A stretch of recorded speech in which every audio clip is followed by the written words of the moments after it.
Pemerintahan Presiden Donald Trump mulai memberlakukan tarif baru terhadap sekitar 60 negara mitra dagang, termasuk Uni Eropa. Tarif tersebut berlaku mulai 24 Juli 2026, bertepatan dengan berakhirnya tarif sementara sebesar 10% yang sebelumnya diterapkan selama 150 hari.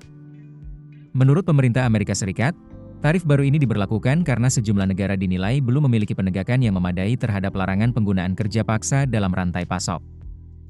Berdasarkan kebijakan tersebut, negara-negara yang telah memiliki regulasi anti kerja paksa yang dianggap memadai akan dikenakan tarif sebesar 10%. Sementara negara yang dinilai belum memiliki perlindungan yang cukup akan dikenai tarif lebih tinggi, yakni 12,5%.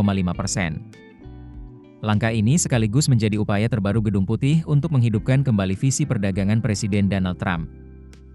Sebelumnya, Mahkamah Agung Amerika Serikat pada Februari 2026 membatalkan kebijakan tarif timbal balik sebesar 10 hingga 50% yang diberlakukan pada tahun sebelumnya melalui Undang-Undang Keadaan Darurat Nasional. Sebagai respons atas putusan tersebut, Trump kemudian menerapkan tarif sementara sebesar 10% berdasarkan Pasal 122 Undang-Undang Perdagangan tahun 1974. Tarif sementara itu kini telah berakhir dan digantikan oleh kebijakan baru yang diumumkan pemerintah. Pemerintah Amerika Serikat menegaskan bahwa kebijakan ini bukan sekadar pengganti tarif sementara. Menurut pejabat senior pemerintahan Trump, Amerika Serikat memiliki standar yang lebih ketat dibandingkan negara lain dalam melarang impor barang yang diproduksi menggunakan kerja paksa. Karena itu, Washington menilai sejumlah negara memperoleh keuntungan perdagangan yang tidak adil akibat lemahnya penegakan aturan tersebut.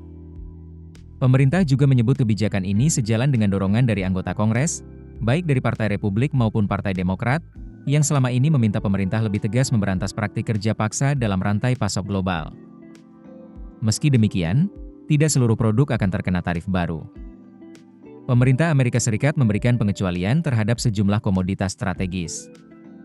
Di antaranya adalah minyak dan gas, pupuk, beberapa jenis bahan pangan, serta produk yang sebelumnya telah dikenakan tarif keamanan nasional berdasarkan Pasal 232, seperti mobil, baja, aluminium, dan tembaga. Selain itu, barang-barang yang memenuhi ketentuan dalam Perjanjian Perdagangan Amerika Serikat, Meksiko, dan Kanada atau USMCA juga dikecualikan. Pengecualian tersebut diberikan karena ketiga negara memiliki rantai pasok industri yang sangat terintegrasi.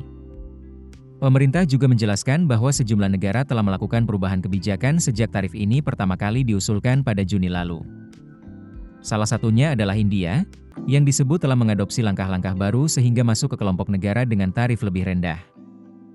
Dengan mulai berlakunya kebijakan ini, perhatian pelaku usaha global kini tertuju pada dampaknya terhadap arus perdagangan internasional.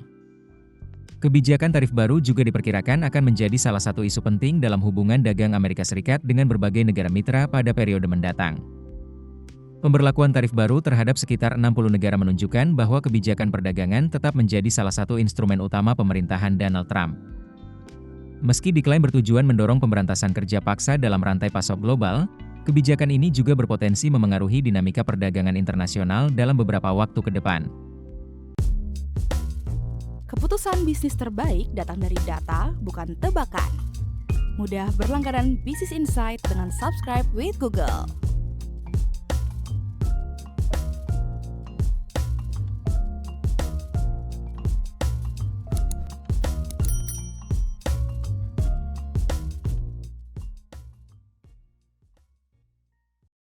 Download aplikasi Kontan sekarang di App Store atau Play Store.